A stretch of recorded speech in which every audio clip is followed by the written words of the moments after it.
Lucy. Bueno, lamentablemente se ha movido un poco la presentación al momento de convertir y poder compartir con ustedes este tema, ¿no? Vamos a ampliar sobre la introducción del artículo científico. De hecho, ustedes ven ahí una frase: lo que mal empieza, mal acaba, ¿no? Entonces, es importante que la introducción sea bien hecha. Esta nos va a permitir ser la puerta, o es la puerta de entrada para que se pueda entender nuestro trabajo de investigación, no solamente para los lectores, sino también para que tengamos una alta posibilidad de que sea publicada estos trabajos, ¿no?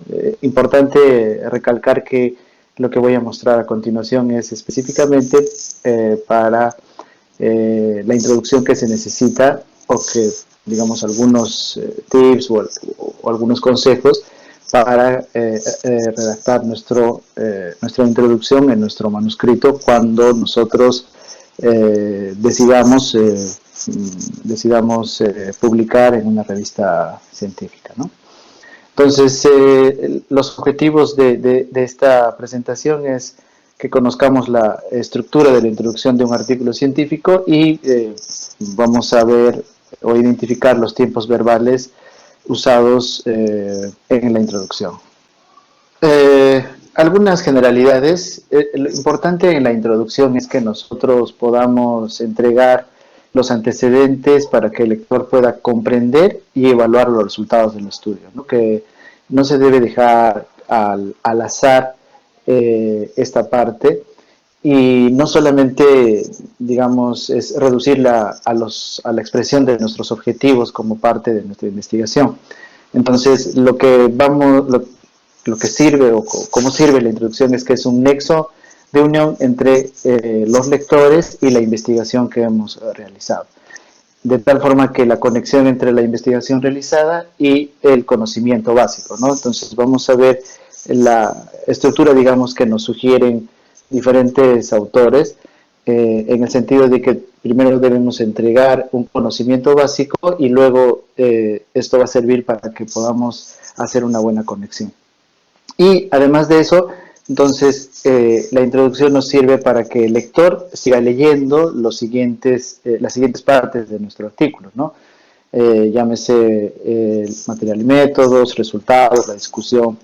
Y de tal forma que en esta parte, en la introducción, es importante seleccionar la información y los términos que se van a expresar.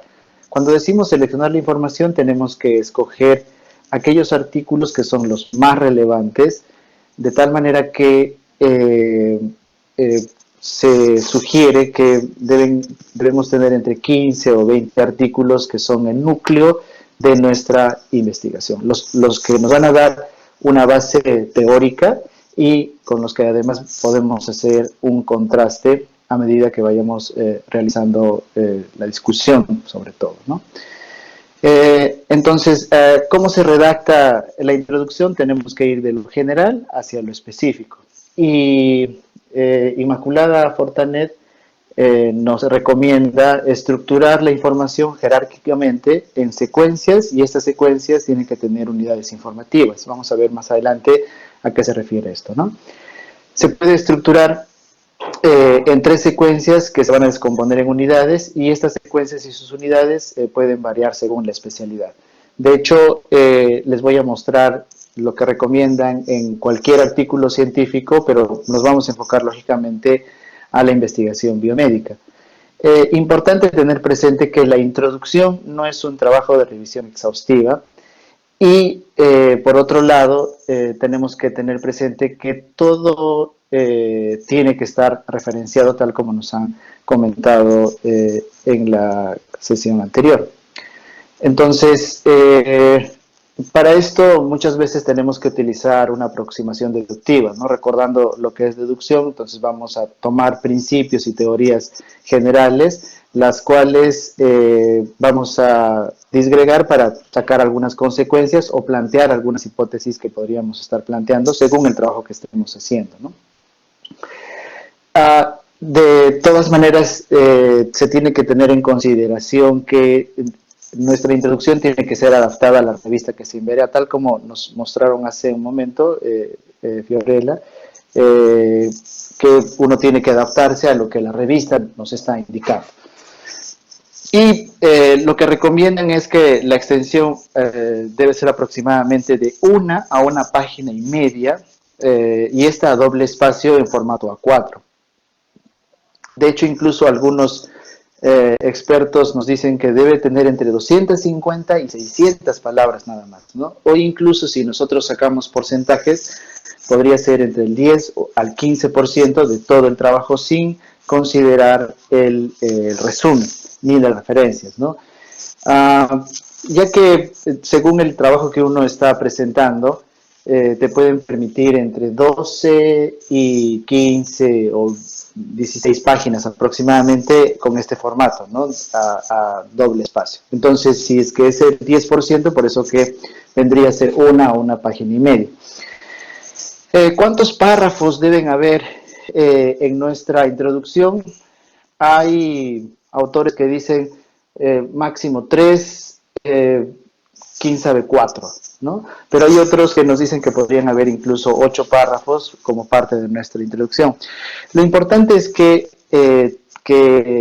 para que nuestra introducción sea clara, como ya nos han indicado, la longitud de las oraciones aproximadamente tiene que ser entre 25 y 30 palabras, ¿no? Entonces ustedes cuando realicen la introducción, se tiene que, esta parte de uno tiene que ir entrenando, ¿no? Algunos nos comentan que probablemente esta sea la parte más difícil porque, como decíamos al inicio, es la puerta de entrada para conectar a los lectores y sobre todo que tengamos una posibilidad de publicación.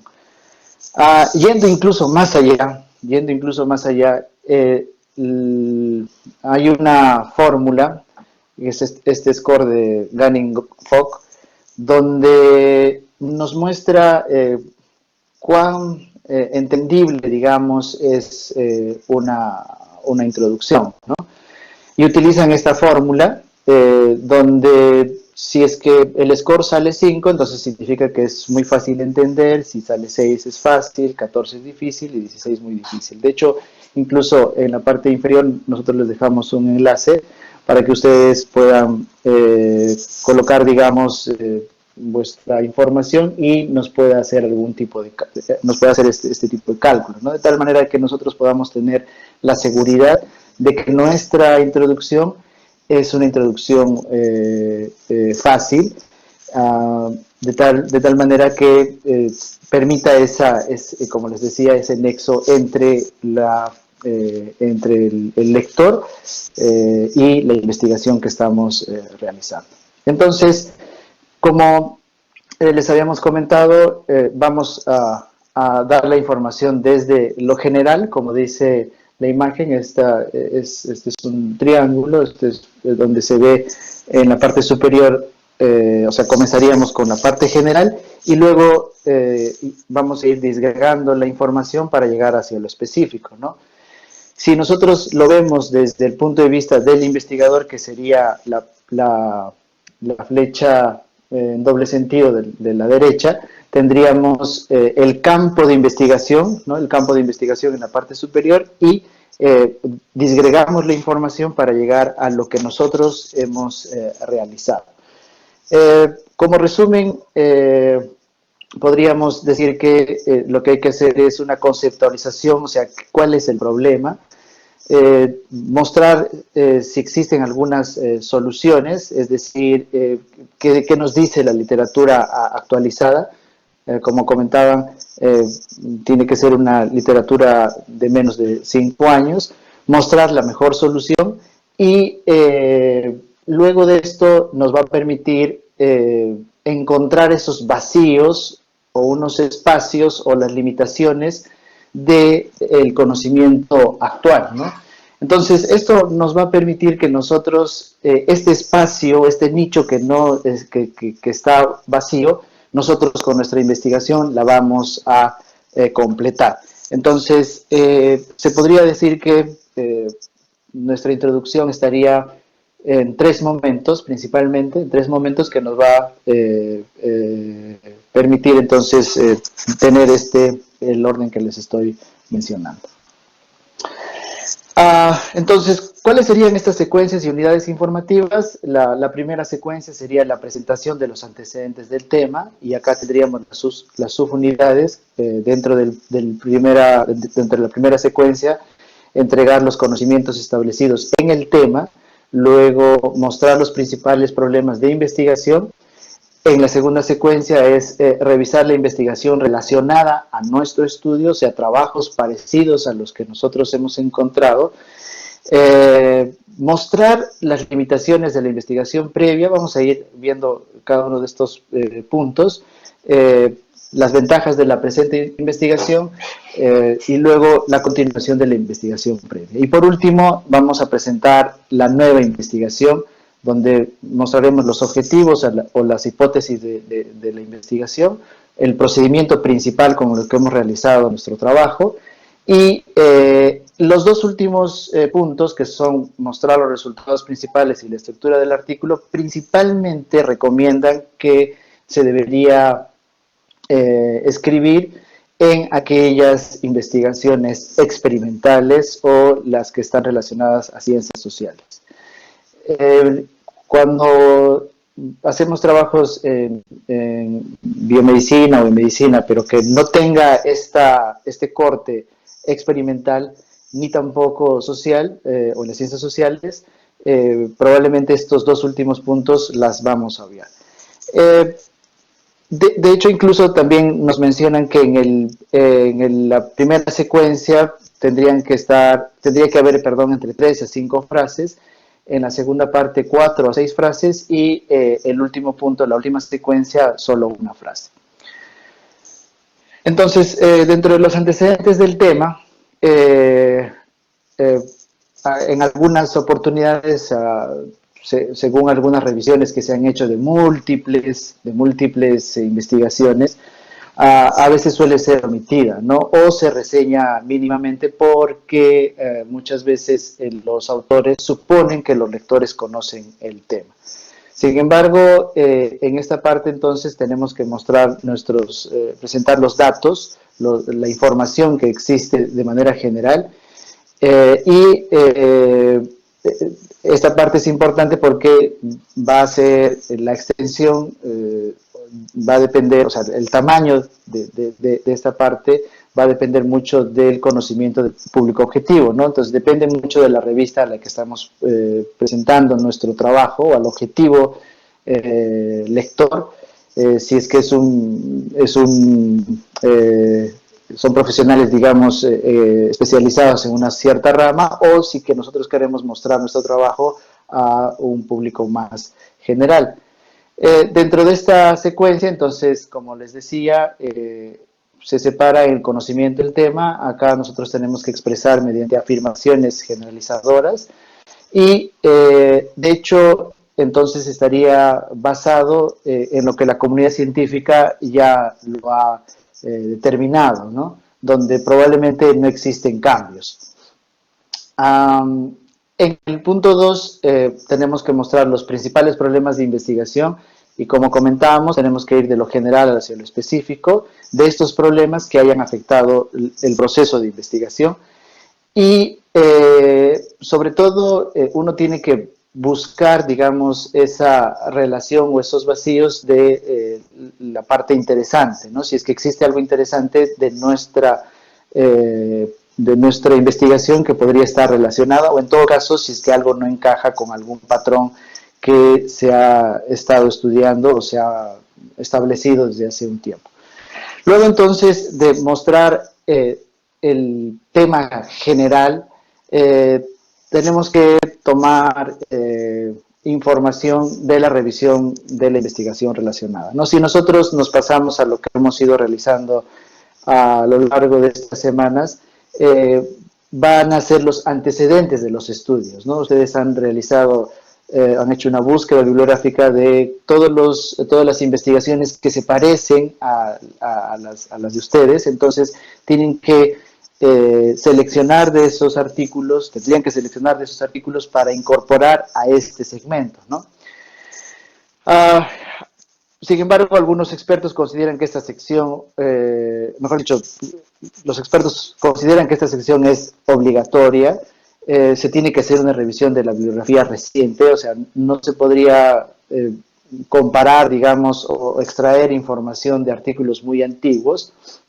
Y esta parte nos sirve como una medida de comparación o evaluación, ¿no?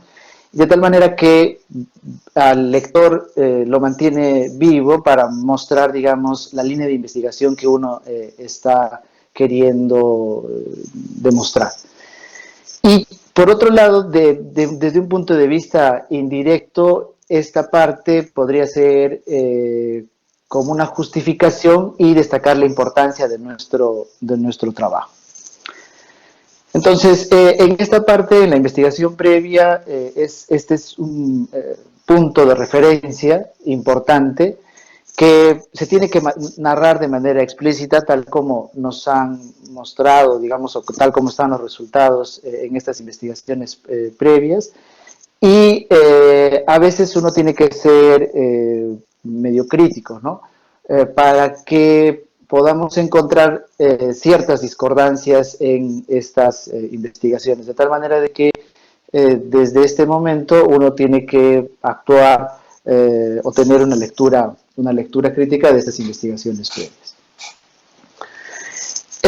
Y como segunda unidad de esta secuencia, de esta segunda secuencia, sería mostrar las limitaciones de estas investigaciones previas. Acá, como dicen, ¿no? Es fácil ser el entrenador después del día domingo, después que perdió el partido, el equipo que, digamos, nosotros estamos siguiendo. Sin embargo, se tiene que buscar esas limitaciones con las palabras adecuadas. De hecho, no es fácil hablar de las limitaciones de un trabajo ajeno, ¿no? Y por lo tanto se tiene que utilizar los principios de una cortesía lingüística y sobre todo después de mostrar esas limitaciones uno podría plantear algún tipo de solución. Y en el punto 3 sería mostrar las ventajas de la presente investigación. Es una de las subunidades o unidades con frecuencia que no está a veces presente en los manuscritos, sin embargo lo que recomiendan es colocarla sobre todo en los trabajos experimentales, ¿no? A veces algunos autores utilizan esta unidad y la describen al final de la investigación. Entonces, esta parte, digamos, este punto, podríamos dejarla de lado en las publicaciones en medicina. Y como cuarta subunidad de esta segunda secuencia sería la continuación de la investigación previa, ¿no? Entonces, lo que se ha visto es que la presencia de esta parte es a veces esporádica, generalmente aparecen artículos de ciencias sociales, y lo que hace es manifestar cómo la investigación está progresando y hacia dónde se está yendo, ¿no? De hecho, en algunos casos esta sirve como un eslabón entre el objetivo principal de nuestro trabajo. Y por último vamos a mostrar la nueva investigación, ¿no? Como estábamos comentando, entonces uno muestra los datos generales, luego demuestra que hay un nicho que se puede explorar y por último nosotros llenamos ese nicho con nuestra investigación. De tal forma que nosotros tenemos que convencer a los lectores que continúen con la lectura y que nuestra nueva investigación es necesaria. Y se va a mostrar entonces el objetivo de la investigación que puede ser, digamos, variable, es decir, si podría mostrarse el objetivo general o a veces se pueden mostrar los objetivos específicos, ¿no? Pero eso también muchas veces depende de los mismos autores y de las especialidades a las que uno está presentando o al público objetivo. Y como segunda parte, que también es importante, es mostrar el procedimiento principal de la investigación. Sin embargo, lo que se observa en la mayoría de artículos es que muchas veces esto se toca de manera muy tangencial, ¿no? Uh, pero recomiendan colocar como parte de nuestra introducción el procedimiento principal de la investigación. Y estos dos últimos puntos, los resultados principales y la estructura del artículo, si bien son secciones más complicadas porque no se tendría que repetir lo que está en los resultados y tampoco lo que está incluso en material y métodos porque sería parte de estas secciones, repito, en estudios experimentales y en estudios de ciencias sociales, lo que recomiendan es colocar estas dos partes. De tal manera que para nosotros al menos podríamos obviarlo, ¿no? ¿Cuáles son los tiempos verbales que se deben usar? Ahí vemos las diferentes secuencias, secuencia 1, secuencia 2 y la secuencia 3. Y en la secuencia 1 generalmente tenemos que hablar sobre lo ya establecido, sobre lo que ya se conoce a la fecha en tiempo simple. Algunas veces se puede utilizar en tiempo continuo, como por ejemplo terminando, digamos, el verbo ando. Y también se recomienda el utilizar en tiempo pretérito perfecto, como por ejemplo han descrito, ¿no?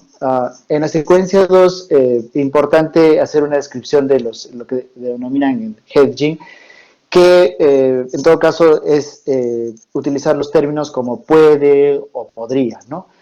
Y de hecho entonces en esta parte tiene que ser igual en presente simple, sin embargo algunas veces puede ser en pretérito indefinido, como por ejemplo los autores describieron este hallazgo, ¿no? O también como se podría utilizar el pretérito perfecto.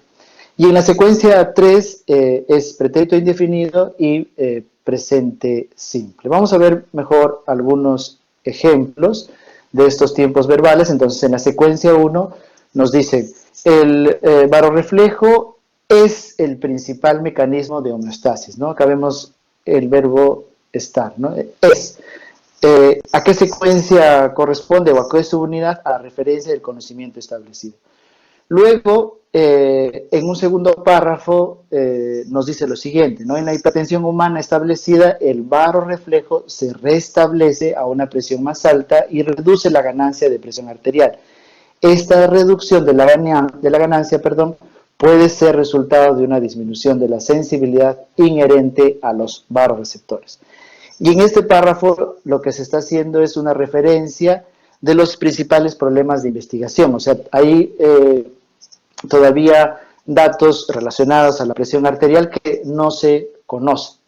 Luego, en la secuencia 2, un ejemplo relacionado, por ejemplo, a la referencia crítica, a la investigación previa, ¿no? La mayoría, pero toda la evidencia, acá, digamos, esta cortesía lingüística, pero toda la evidencia disponible indica una progresiva disminución en los barorreceptores con un incremento en sujetos jóvenes adultos.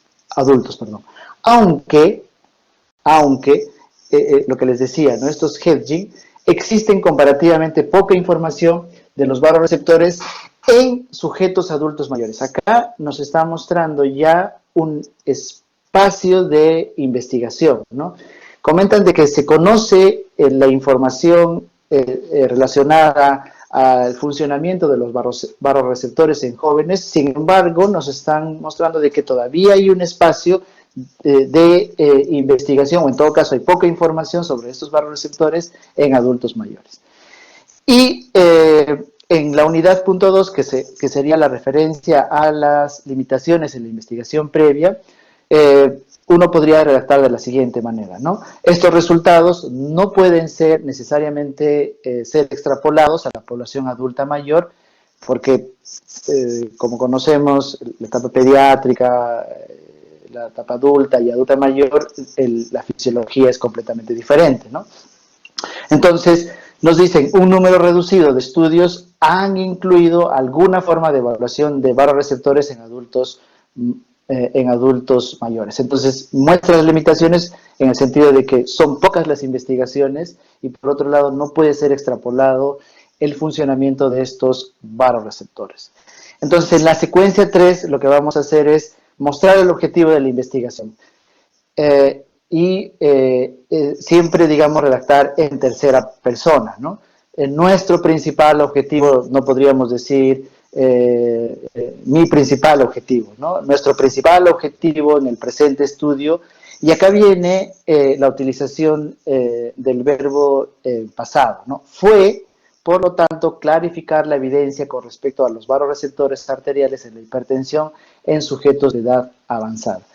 Y por último, tendríamos la referencia al procedimiento principal de investigación, cómo lo hemos realizado, y la redacción sería de la siguiente manera, ¿no? También nos propusimos medir los varoreceptores utilizando varios de los métodos actualmente aceptados para permitir una evaluación lo más amplia posible del control baroreflejo de la frecuencia cardíaca en los adultos mayores. Entonces, primero mostramos los objetivos y cómo nosotros hemos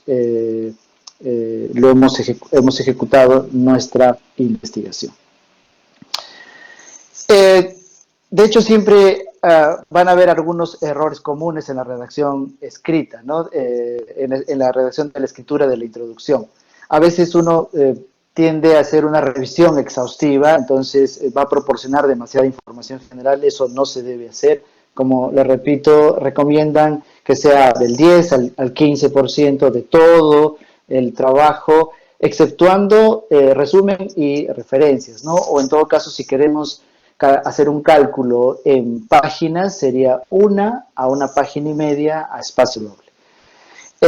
Entrar en detalles de estudios previos, ¿no? Tenemos que seleccionar aquellas investigaciones que sean las más relevantes y, como les decía, buscar el núcleo, digamos, de nuestra investigación y sobre todo que sean actualizadas, ¿no? Y en la introducción a veces podrían haber muchas citas. Tenemos que tener presente que cuando nosotros enviamos nuestros artículos de investigación, hay un límite de referencias bibliográficas que puede estar entre 30 y 50 aproximadamente, ¿no? Bueno, hay algunas revistas que podrían permitirnos un poco más. De tal forma que uno tiene que controlar y dosificar de manera adecuada el número de citas que uno tiene que colocar justamente en esta parte de introducción.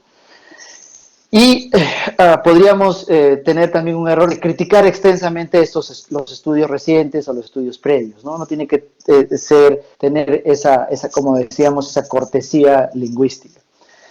Y a veces, de hecho, en los estudios en medicina, que no son experimentales sobre todo, que presentamos la conclusión del estudio, ¿no? Presentamos la conclusión del estudio, salvo, repito, si son estudios en ciencias sociales o de experimentación.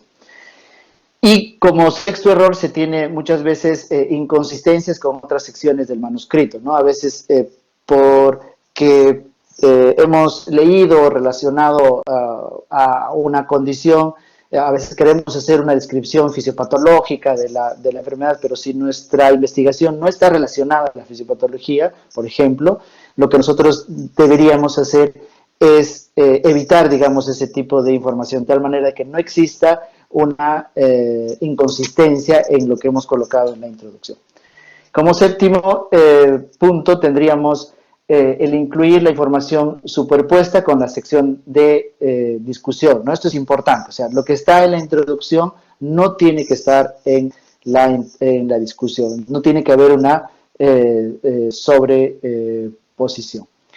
Y una cosa que también podríamos cometer como error es no informar de los artículos más relevantes, ¿no? Y a veces uno podría hacerlo de manera adrede, digamos, un poco para darle una relevancia a nuestro trabajo. Eso no se debe hacer porque no estaríamos actuando de una manera ética. Muy bien, muchas gracias.